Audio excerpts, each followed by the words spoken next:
Hi, I'm Rick from Bestop Marketing, and behind me is the all-new Sunrider for Hardtop on the JL Wrangler, and I want to show you some of the features and benefits of it. So the main feature of the Sunrider for Hardtop is that you can, just in a matter of seconds, open up your top and you have an open air experience.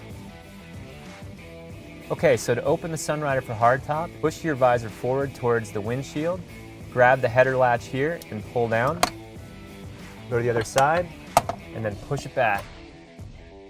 The Sunrider for Hardtop is an all-season, all-weather solution to your Freedom panels. So what that means is, in the case of inclement weather, all you need to do is shut your top. You pull the header down all the way to the windshield, pull the latch down, push the hook forward, and pull the latch up. And you're good to go. So another advantage is that you won't have to find a place for the bulky Freedom panels, which, as you can see, are pretty large and can be difficult to find a place for in the back of your Jeep.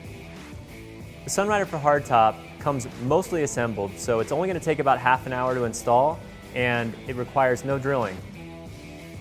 This Sunrider for Hardtop features the black twill fabric, which is our highest grade fabric, OEM quality, and features a limited lifetime warranty. We're also going to have this available in the black vinyl material, which will have a 5-year warranty. The JL Wrangler version of the Sunrider for Hardtop will feature an integrated retractable sunshade mount, which is a great new product from Bestop. Helps to keep you shaded from the sun in the middle of the day. Thank you for watching this overview. If you have any questions, please visit bestop.com or your local dealer.